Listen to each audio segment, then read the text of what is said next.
여야 국회의원들의 정치 이야기 화쟁 토론 시작합니다. 오늘도 두 분 국회의원 나오셨습니다. 먼저 국민의힘 허은하 의원 나오셨습니다. 어서 오십시오. 안녕하세요. 예, 더불어민주당의 송갑석 의원 나오셨습니다. 안녕하세요. 어서 오십시오. 자, 이제 올해가 이제 보름 남았습니다. 예, 두 분께서는 남은 기간 좀 이루고 싶은 소원이나 특별한 계획 있으신가요? 우선은 뭐 건강했으면 네. 좋겠다. 모두 다 네. 국민들도 건강하시고 뭐 제 개인적으로도 건강했으면 좋겠다라는 생각이 들고요. 올해 교수님들께서 사자성어로 과이불개라고 올해를 평가하셨더라고요. 잘못하고도 고치지 않는 거. 국민 관점에서 정치만 놓고 보면은 협치와 소통보다는 맹목적인 반대와 배척이 앞섰던 것이 좀 사실인 것 같습니다. 구정까지만이라도 네. 좀 이렇게 교수님들께서 사자성어를 해연 경장이라는 것으로 바꿔줬으면 좋겠다라는 뜻이 있는데요. 그 뜻이 이제 검은고 줄을 풀어서 다시 고쳐서 매다라는 것인데 그 시작과 준비를 지금부터 이제 여야 모두가 함께 해 나가서 국민들께 좀 평가를 좀 좋게 받았으면 좋겠다. 네. 그래서 위기에 당면한 나라 경제와 민생을 살릴 수 있는 실마리를 찾고 또 새로운 시작을 준비하는 시간이 됐으면 좋겠다라는 생각을 가졌습니다. 정말 좋은 말씀 주셨네요. 예, 송 의원님은 남은 기간 소원이나 특별한 계획? 듣고 오니까 저렇게 좋은 말씀을 아니, 저도 이렇게 좋은 말씀 주실 줄 몰랐어요. 가볍게 얘기하려고 했는데 너무 심한 뜻을 갑자기 자세를 생각이 많아졌게 됩니다. 예. 옷깃을 여미게 되는. 저는 그냥 뭐 남은 시간이라도 제가 국회의원이다 보니까 저뿐만 아니라 밥값을 좀 해야 될 건데 이런 건데 어쨌든 예산안도 아직 통과 못하고 있고 예. 또 아직 뭐 시간은 남아 있지만 국정조사를 제대로 시작도 못 하고 있고 네. 그럽니다. 그래서 뭐 계속 국민들 보기에 조금 짜증스럽고 답답하고 이런 모습을 정치 또 국회가 보이고 있다고 생각을 합니다. 그래서 남은 기간 동안 이제 오늘 뭐 어찌 될지 모르겠습니다만은 예산안도 통과되고 네. 또 국정조사도 좀 시작되고 이렇게 했으면 좋겠습니다. 예, 알겠습니다. 자, 오늘 이 얘기부터 좀 해보겠습니다. 윤석열 정부에서의 첫 국민과의 대화 자리죠. 국정과제 점검 회의가 이제 오늘 오후 2시부터 100분간 생중계로 진행이 되는데 이제 국민 패널 100명을 초청을 해서 질문을 듣고 답변하는 형식이 될 거라고 하는데요. 이 답보 상태인 정말 대통령 국정 지지율의 방향성을 정하는 어떤 분수령이 되지 않을까 싶어요. 예, 어떻게 보십니까? 우선은 뭐 정부 첫 해 동안 추진해온 주요 과정 국정과제를 네. 우리 사회 각 분야 국민들과 함께 점검하고 뭐 소통하고 부족한 부분 채운다라는 것에서는 상당한 의미가 있다라고 생각을 합니다. 또 대통령께서 앞으로도 뭐 직접 국정과제를 밀도 있게 챙기면서 또 책임지고 점검하겠다는 각오의 의지를 드러낼 수 있다는 점에서는 긍정적입니다. 다만 이제 국정 지지율이라는 것이 어떤 행사라던가 일회성 이벤트로 그 방향성이 정해지기는 어려웠던 것이 지금까지의 사실입니다. 네. 그러니까 현실적으로 역대 정부도 그러기는 어려웠었던 거죠. 그래서 중요한 것은 국정과제라는 국민과의 약속을 지켜가는 거. 그리고 그 성과로서 나타나는 우리 경제와 민생 이 상태일 것 같고요. 그 과정 속에서 국민들이 윤석열 정부가 나와 내 가족을 지켜주고 있다. 이런 것을 체감하게 되면은 정말로 그 지지율 향방에도 확고부동하게 되지 않을까 하는 생각은 듭니다. 예, 송 의원님은 어떻게 보십니까? 뭐 형식이 그렇지 않습니까? 국민 패널 100명을 초청해서 100분 동안. 네. 그래서 이게 자칫 그냥 의도하고는 다르게요. 뭐 아무리 매끄럽게 진행을 하려고 해도 이게 그냥 아주 형식적으로 진행될 수 있는 가능성도 크거든요. 꼭 그렇게 진행하겠다 이런 의도가 없어도. 네. 그래서 그런 것들을 좀 굉장히 신경 써서 진행을 해야 될 거다라고 생각을 합니다. 그래서 누구나 국민들이 보기에 격이 없는 대화가 오고 가고 있구나. 네네. 이러는 거죠. 근데 이제 회의 주제가 보니까 경제와 민생, 뭐 미래 먹거리, 미래 먹거리 빠졌습니다. 예, 세 뭐, 가지로 조정이 되는데요. 예, 지방시대 비전 전략, 3대 개혁과제, 연금 노동 교육. 예. 그래서 이제 그냥 언뜻 보기에 그냥 본인 홈그라운드, 본인들이 우선하고 싶은 주제 이런 느낌을 좀 받거든요. 그래서 뭐 기왕에 이렇게 주제가 정해져 있으니까 그 주제에 충실하되 그리고 그 주제를 벗어난다 할지라도 뭐 가장 궁금한 것들이 있지 않겠습니까? 국민들 입장에서는 뭐 이 정부 들어서서 여러 가지 문제들이 있었고 또 이태원 참사도 있었고 그래서 그런 것들이 격이 없이 이야기가 될 수 있는 그런 국민과의 대화가 됐으면 좋겠습니다. 예. 더군다나 뭐 도스태핑이라고 불렸던 것이 지금 중단돼 있는 상태고 네네. 이런 거기 때문에 그런 대화의 자리가 되기를 기대를 해봅니다. 자, 어떤 질문이 나올지 또 윤 대통령은 어떤 말투와 태도로 또 답변을 할지 좀 여기도 관심이 모아지는데요. 좀 미리 예상을 좀 해보실까요? 뭐 경제와 민생 패널들이 오셨으니까 네. 그 부분에 큰 관심사를 보일 것 같다라는 생각은 듭니다. 그런데 이제 국민 패널들의 질문에 대해서 대통령이 하고 장관이 즉답하는 거잖아요. 네. 이런 바로바로 답변을 할 때는 사실 그 100분이라는 시간이 상당히 길게 느껴지지 않을 겁니다. 그래서 실질적인 어떤 정책 대안도 중요하겠지만 이분들이 다시 일어설 수 있다라는 희망 좀 기대를 가질 수 있도록 네. 정부가 끝까지 지켜준다라는 그 믿음을 좀 확실하게 드릴 수 있도록 답변이 되고 그런 분위기가 됐으면 좋겠다라는 생각이 들고요. 네. 그런 믿음하고 신뢰가 확고해야 그 민생이 살아나고 나라 경제가 일어설 수 있지 않겠습니까? 스스로 하는 거잖아요. 경제라는 것은. 그래서 저는 좀 희망을 가질 수 있는 그런 질의 답변이 됐으면 좋겠다라는 생각입니다. 예. 송 의원님은 어떤 질문이 오늘 좀 나와야 된다고 보세요?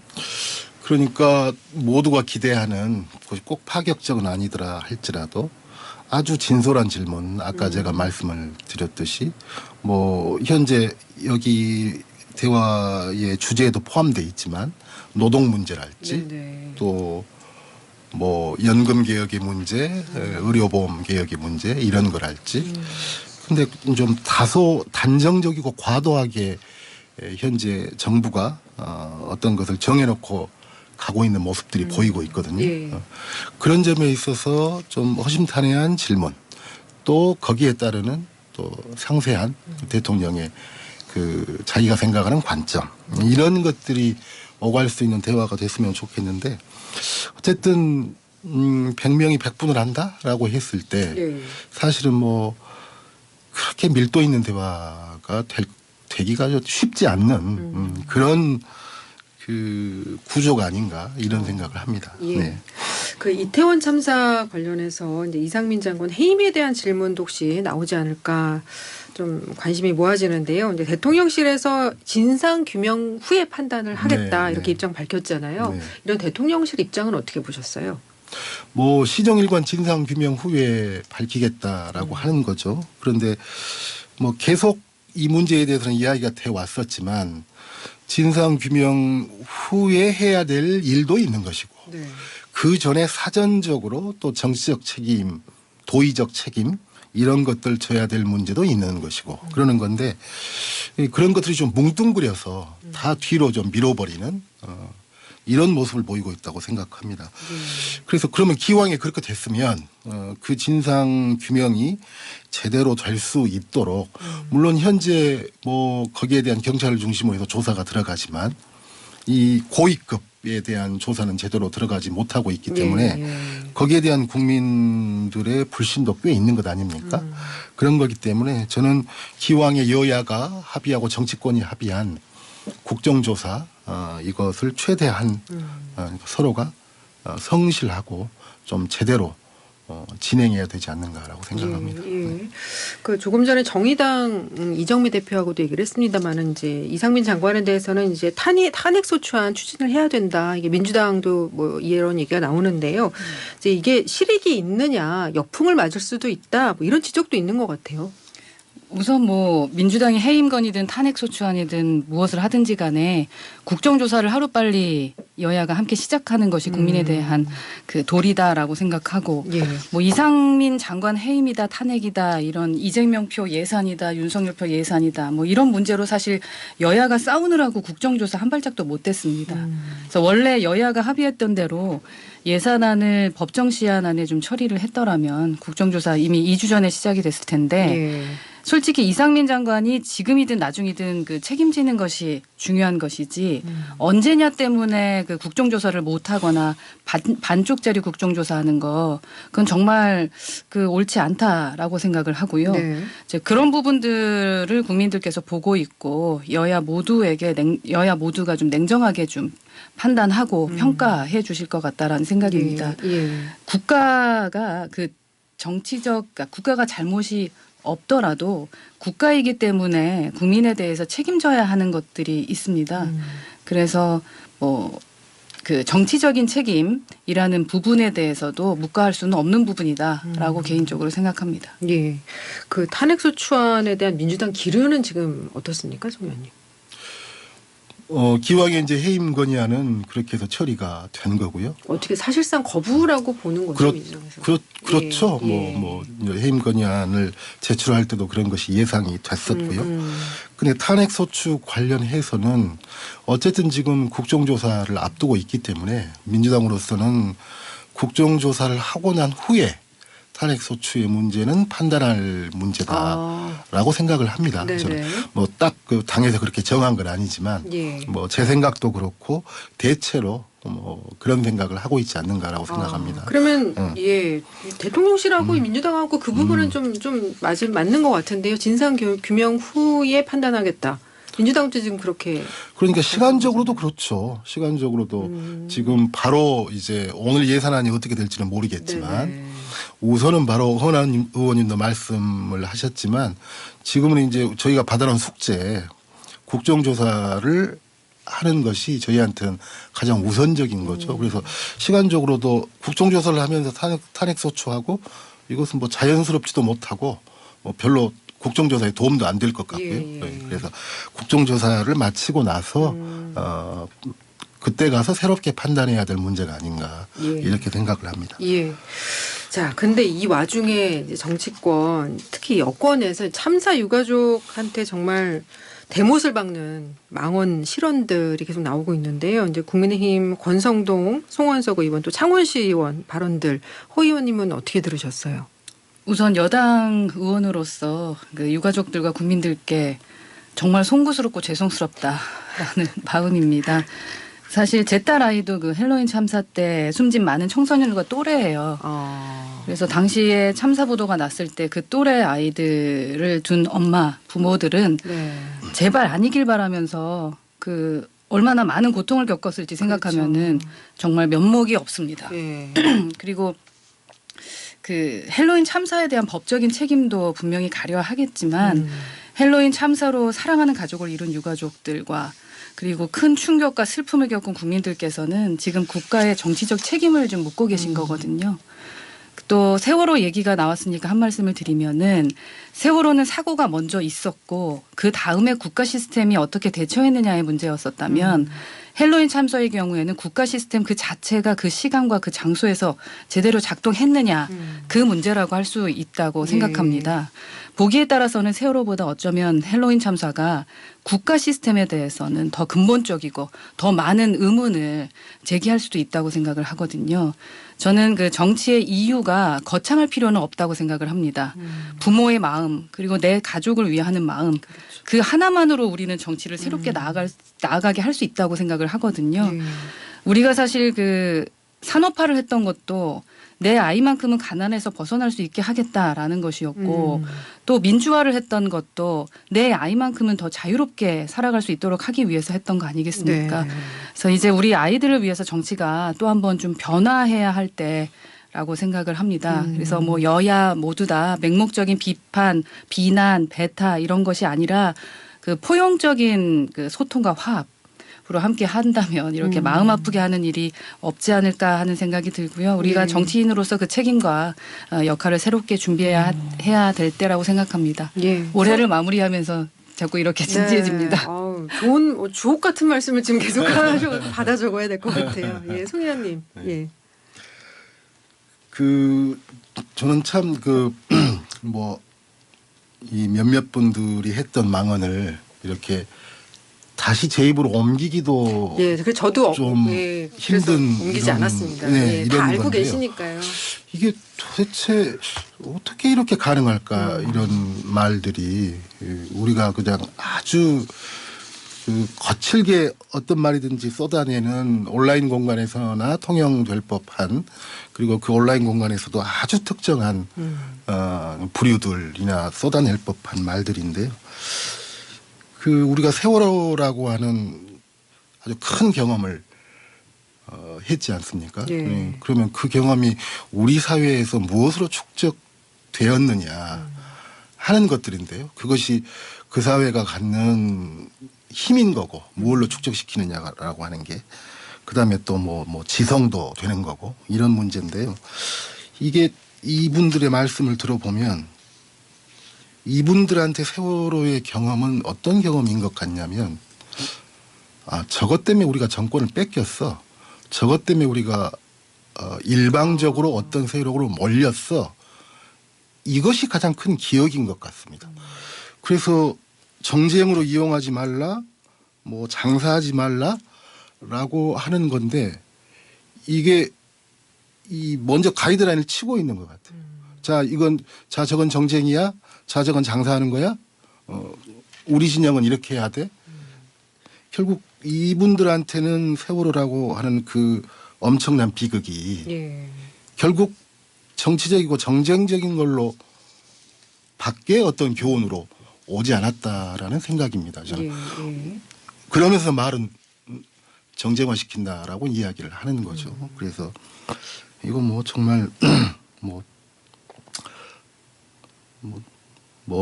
다 판단들 하실 거니까요. 예, 알겠습니다. 자, 국회가 이제 오늘 주목이 됩니다. 오늘 본회의에서 이제 예산안 표결 처리가 이루어져야 되고 노웅래 의원 체포동의안 보고도 있을 것 같은데요. 일단 먼저 예산안 통과 가능성은 어떻게 전망하세요? 오늘 통과할 수 있을까라는 생각이 드는데 예. 만약에 이제 민주당이 그 단독 예. 그 수정안이 통과되거나 준 예산이 편성이 된다면은 국회가 정부를 이제 식물 정부로 만드는 일이 될 거죠. 네. 그래서 이제 국회의장께서도 어떻게 해서든 여야가 상임위나 뭐 예결위 심사를 토대로 해서 뭐 협의안 만들어 와라, 네네. 합의안을 만들어 와라라고 주문을 하셨는데 이게 첨예하게 좀 대립하고 있는 법인세에 대해서도 그 나름의 합리적인 중재안을 제시했다고 생각하거든요. 국회의장께서. 네네. 그런데 받아들여지지 않는 것 같습니다. 내년도 예산은 사실 나라의 미래와 우리 국민의 삶과 연결이 되어 있기 때문에 이렇게 할 일은 아닙니다. 진짜 저희 21대 이렇게 예산안이 너무 통과가 늦어지고 있는 것은 저희 의원들이 부끄러워해야 될 것 같다라는 생각입니다. 예, 송 의원님은 어떻게 보세요? 네, 마찬가지입니다. 지금 예산안 안 그래도 기왕에 늦어졌고요. 네. 뭐 처음에는 법정 시한 내에 그다음에 정기국회 내에 그랬는데 그 두 가지를 다 넘겼지 않습니까? 예. 그래서 이제 뭐 아무리 늦어도 해가 가기 전에 이러는 건데 이제 의장께서는 오늘 뭐 애초에는 뭐 지금까지도 그런 입장이시겠죠. 공식적으로는 그것이 정부 원안이든 그것이 어떤 수정안이든 뭐 현재 수정안을 마련한 것은 저희 민주당이죠. 그 무엇이든지 간에 또 합의안이든 무조건 15일 날 오늘이죠. 오늘은 처리해야 된다 이러는 건데 말씀하신 대로 법인세 문제 때문에 지금 발목이 좀 잡혀 있죠. 예. 그래서 법인세 문제는 뭐 이런 것 같습니다. 현재 정부안은 25%에서 22%로 인하하는 거고 저희 같은 경우는 뭐 3천억을 초과하는 법인이라고 해봐야 결국 103개 정도 작년 기준으로 보면 이러는 건데 예. 그런 곳에 활력을 준다라고 했을 때 그것이 얼마만큼 활력이 될 수 있겠느냐. 지금까지 경험으로 봤을 때 결국 그 대기업들은 뭐 법인세 문제가 핵심이 아니라 어떤 투자를 해야 될 땐가 해야 되지 말아야 될 땐가라고 하는 것을 판단하는 기준은 여러 가지가 있거든요. 그래서 아무리 법인세를 내린들 어쩔 때는 그냥 사내 유보금만 쌓여가는 경우가 있고 또 법인세하고 관련 없이 과감하게 투자하는 경우가 있고 네. 그래서 이제 저희 당으로서는 뭐 5억 이하의 중소기업들 같은 경우에 지금의 20%로 되어 있는 것을 10%로 내리자 이제 이런 거거든요. 그런데 어찌 됐건 서로의 주장만을 계속할 수는 없을 것 같습니다.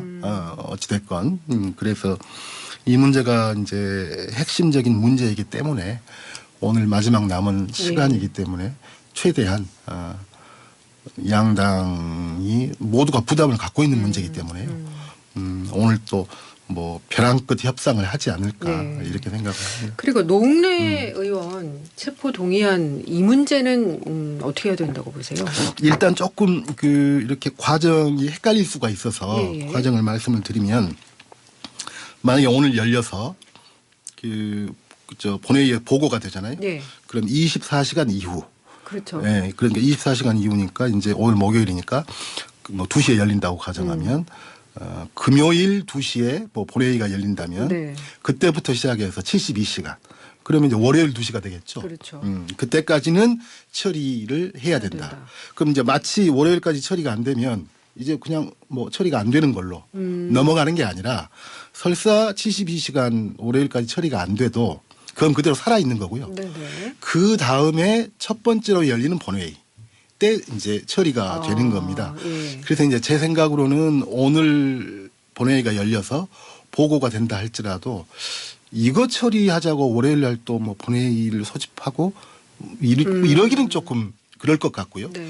그렇지만 저희가 뭐 한전 관련된 문제도 있고 몇 가지 한전법. 법안도 있고 그러기 때문에 어쨌든 연말에는 최소한 한 번에서 두 번은 제가 본회의가 열릴 것 같습니다.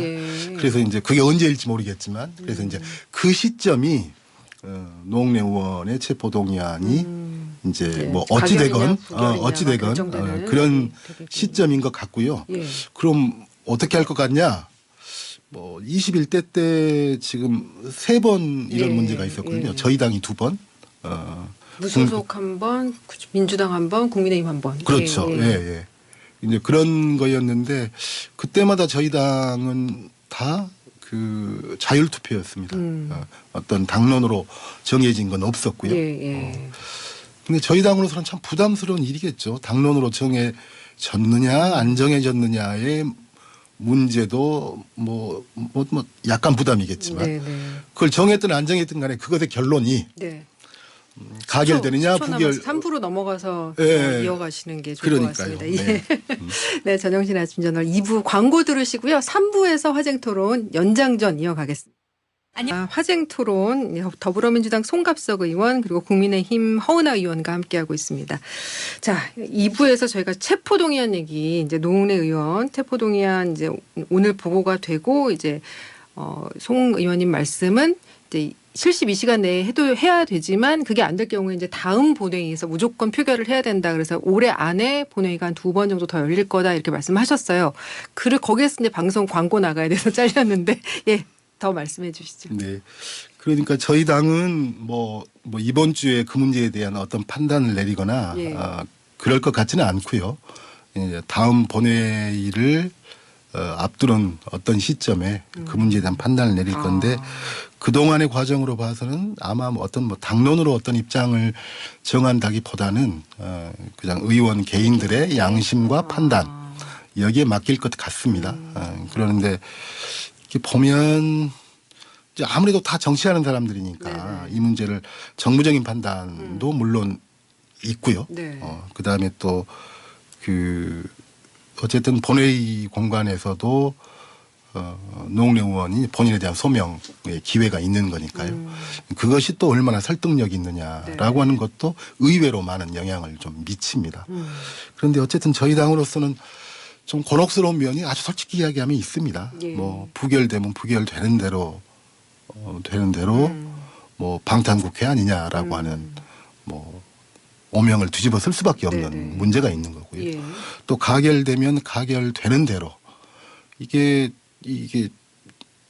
충분히 현재 검찰이 뭐 불구속이나 뭐나 이런 걸로 해서 진행될 수 있고 또 양측이 팽팽하게 맞서 있는 입장에서 또 국회에서 그것을 또 가결된다라고 하는 것이 마치 보이기에는 죄가 있는 것처럼 보이게 되는 그래서. 이런 문제가 있고 예. 이런 거기 때문에 그런 부담이 참 두 가지가 다 어떤 방향으로 가든지 간에 있는 건 예. 맞는 것 같습니다. 또 일각에서는 이재명 대표에 대한 검찰 수사가 지금 예고돼 있는 상황에서 민주당이 농내 의원에 대한 체포 동의안을 이제 가결시키기가 어렵다 이런 정무적 판단, 정치적 셈법도 있는데 어떻게 보세요? 뭐 민주당 의원들의 입장이 좀 제각각인 것 같습니다. 그래서 셈법이 좀 다르게 나타나고 있는 네네. 것으로 알고 있는데 우선 노웅래 그 의원의 혐의는 불법적인 정치자금 비리에 대한 것입니다.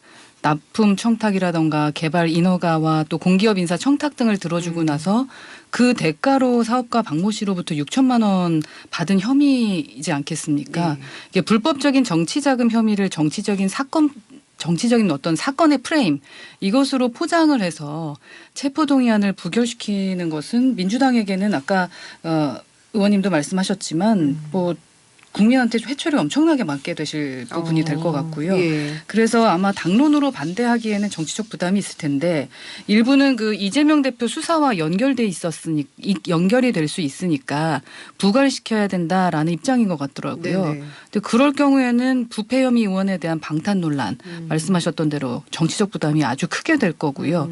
또 불법 정치자금 수수 같은 부패 혐의에 관한 한은 정치적 셈법을 따지기 전에 법과 원칙에 의해서 처리해야 하고 국회의원도 예외가 없다는 것을 국민들께 보여드려야 되고요. 특히 선출직은 이 정치자금법은 엄청나게 큰 부분입니다. 그래서 당장은 그 대표 방탄을 위해서 어떤 유혹들이 느껴지시겠지만 부패 혐의자에 대해서는 법과 원칙에 따라서 좀 단호하게 처리하는 것이 장기적으로는 민주당에 도움이 될 것 같다라는 생각입니다. 알겠습니다. 네. 국민의힘 얘기 끝으로 좀 해보죠. 지금 전당대회가 3월로 확정이 되면서 그야말로 치열한 당권 경쟁 시작됐는데 자 결국 친윤 대 비윤 이 구도로 정리가 될까요? 어떻게 전망하세요? 지금 뭐 여러 중진들이 당권 네. 도전 지금 하고 선언을 하고 계시죠. 네. 정말 많아서. 근데 뭐 자칭 친윤이나 뭐 윤심에 가장 가깝다 얘기를 하고 계시는데 근데 친윤과 비윤을 이렇게 가르는 기준이 분명하지는 않은 것 같습니다. 그래서 지금 뭐 당권 주자들의 면면을 보면은 성향과 리더십이 뭐 다양하고 다르기 때문에 뭐 섣불리 그 교통 정리하다가 그 친윤이든 비윤이든 단일화 등을 뭐 추진하기가 좀 쉽지는 않아 보이는 것 같습니다. 예, 지금 권성동 의원이 또 당권 도전에 가세를 한 부분이 아마 그런 부분이 아닌가라는 생각이 드는데요. 그 전대 룰을 수정해야 된다 이런 찬반 논란이 있어요. 물론 다른 집 얘기이긴 합니다만 성 의원님 어떻게 생각하세요? 우선 뭐 전대룰 이전에 네. 어쨌든 저는 이렇게 노골적으로 그 대통령께서 윤심이 무엇다라고 하는 것을 이렇게 냄새를 풍기는 경우는 다른 정부에서도 쉽게 찾아보기가 힘든 건데요. 네. 어쨌든 지도부를 만나기 전에 윤핵관 4인방 만났고 또 그 이후에 바로 뭐 3월 초 전대 이야기 나오는 거고 네. 또 이제 그분들이 대체로 또 그 전대룰 개정을 이야기하고 있는 거고. 네. 근데 이게 과연 대통령의 리더십에 도움이 될까? 대통령을 전국을 운영하는 동력에 도움이 될까? 네. 본인 입맛에 딱 맞는 사람과 또 본인 입맛에 덜 맞는 사람. 이런 저는 대통령이라면 더군다나 지금은 정권 초기고요. 저는 굉장히 자신감을 가져도 된다라고 생각을 합니다. 그래서 그냥 뭐 당원들과 또 국민들의 판단에 의해서 어떤 사람이 뽑아지면 예. 그 사람이 그 전에 대통령과 어떤 입장이었다 할지라도 저는 국정을 함께 운영해가는 정부 여당의 동반자로서 그 새로 뽑히는 당대표가 그 무슨 뭐 대통령과 척지고 가거나 저는 그럴 리 없다고 보거든요. 그런다고 한다면 더욱 그 리더십을 풍성하게 해주는 네. 거라고 저는 생각을 하는데 예, 예. 왜 그렇게 아주 좁게 리더십을 보고 있는 건지 그리고 그 좁게 형성된 리더십은 결국은 오래 가기는 쉽지 않다라고 생각을 예. 하고요. 그러니까 이게 얼마나 우습겠어요? 빤히 보이는 더군다나 국민들이 보고 있는데 국민들 몫을 뺄 거야 이 이야기를 계속 하고 있는 거잖아요. 이거 얼마나 우스운 이야기입니까? 네. 그다음에 뭐 기왕에 그렇게 돼 있는 것을 바꾸는 건데요. 예. 네. 그리고 그렇게까지 해서 뽑은 대표가 얼마만큼 뭐 리더십을 가질 수 있을까요? 국민으로부터. 알겠습니다. 이준석 전 대표가 SNS에 그 입시 제도가 어떻게 바뀌어도 상식선에서 대학 갈 사람은 간다. 1등 자르고 5등 보내려는 건 자기 모순이다. 이런 얘기했습니다. 어떤 의미일까요? 국민의힘이 지난 18년 동안 당원의 뜻 70% 그리고 국민 여론 30%로 당대표를 선출한다는 정대 룰을 지켜왔습니다. 지금 와서 룰을 바꾸는 것은 솔직히 국민들이 바라봤을 때 어떻게 생각하실까라는 부분을 생각하지 않을 수 없다라는 거고 그 룰 수정에 대해서 그 찬성과 반대를 말하기 전에 어떤 국민이 어떤 것이 국민을 향한 것인지 생각을 해야 한다. 뭐 그런 의미라고 저는 생각하는데 네, 물론 현재 당원이 100만 명까지 증가한 상황입니다. 네. 그 부분도 고려를 해야 합니다. 하지만 국민 여론의 지지를 얻지 못하는 정당은 점점 고립될 수밖에 없다. 그리고 결국 아무것도 할 수 없게 된다라는 거를 고려하지 않으면 안 된다라는 거고 또한 비대위가 그 번갯불에 콩 볶듯이 무슨 작전하듯이 제대로 된 논의도 없이 당원 90%니 100%니 이렇게 간을 보면서 규칙을 일방적으로 바꾸려고 하는 것은 당원은 물론이고요. 국민의힘을 응원하는 국민들께 괜한 오해를 살 수 있다. 그렇게 저는 개인적으로 생각을 합니다. 이준석 대표가 당원 모집 엄청나게 하고 전국 일주했잖아요. 2030 당원 가입 늘어난 게 아마 그 영향이 아닐까 싶어요. 영향이 있을 겁니다. 그게 또 변수가 될 수 네네. 있겠군요. 근데 또 예. 지금도 또 이렇게 일명 이제 친윤이라고 하시는 분들의 분들도 당원들을 많이 모집하고 계시기 때문에 그 흐름이 어떻게 될지는 모르겠습니다만 20, 30대의 당원들이 확실히 많이 늘었고 그 부분은 이준석 대표의 공이 크다라고 생각합니다. 알겠습니다. 자, 화쟁 토론 오늘은 여기까지 말씀 나누겠습니다. 지금까지 더불어민주당 송갑석 의원, 국민의힘 허은하 의원과 함께했습니다. 두 분 말씀 잘 들었습니다. 고맙습니다. 고맙습니다. 감사합니다.